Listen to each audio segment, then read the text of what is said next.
Hello, I'm Stephen Snyder, and I'm president of the 306th Bomb Group Historical Association here at the Long Beach Airport in Southern California. I'm interviewing Michael Faley, a real good friend of mine. Mike was a former on the board of directors of the 8th Air Force Historical Society and is a board member of the 100th Bomb Group. Michael, thanks a lot for your willingness to be interviewed. You're very welcome, Steve. I forgot to mention that you are the author of a great book called Shot Down, which you have signed many copies here today, and recommend that book highly to everybody I speak with. I appreciate it. Great job of research and writing the book.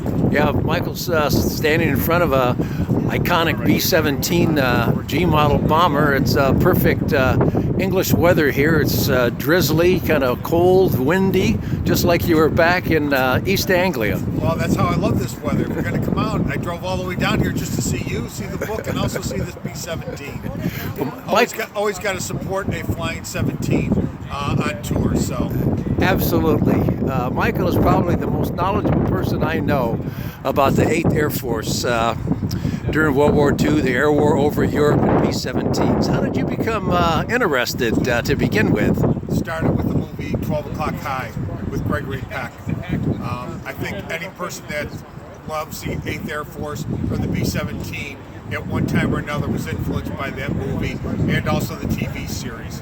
My father was also very instrumental in my love of the B-17. We'd always go see air shows, and we wouldn't leave till the B-17 flew. He'd always say that's the plane that won the war in Europe.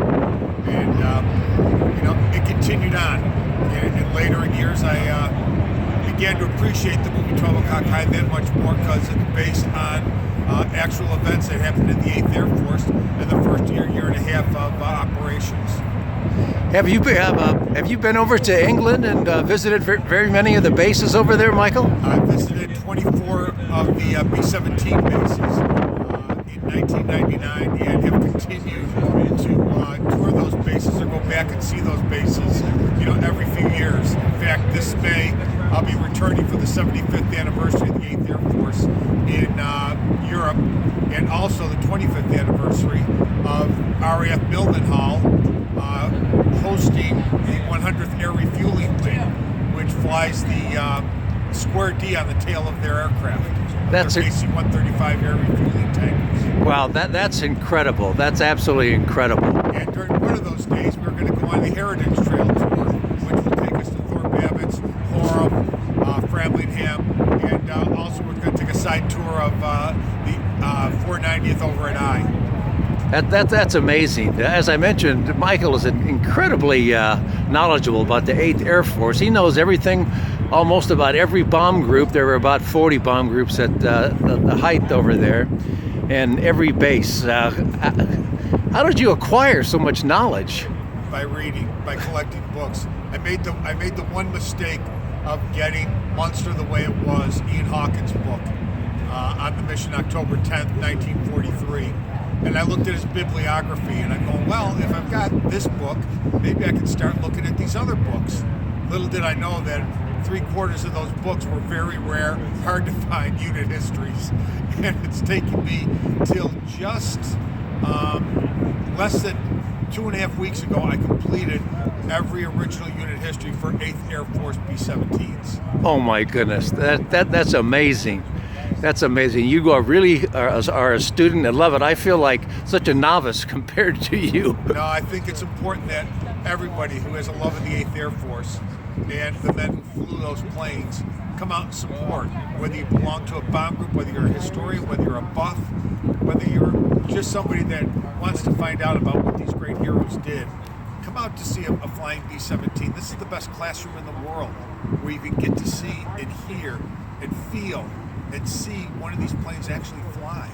And hopefully you meet a few veterans along the way. Although they are dying out at an alarming rate these days, still these planes draw veterans out, and it's great to sit down and talk with them about their experiences. As you all know, Steve, you've met a lot of them during the course of your signing of your book. Yeah, they are definitely, without a doubt, the greatest generation, and we can never forget their sacrifice. And I appreciate all that you do to keep that memory alive. Well, there's a lot of people out there. There's a lot of people I count on, and a lot of people that are out there that count on us as a whole to keep that memory alive.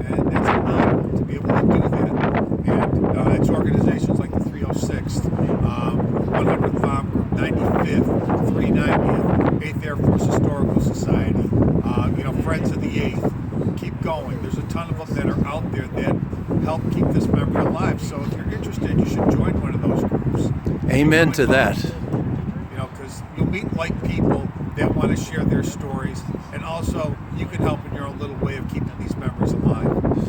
Well, thanks a lot for agreeing to do the interview, Michael. It's always great to see you. And, well, we couldn't have better English weather here in Southern California. it feels like England, 1943. Yeah.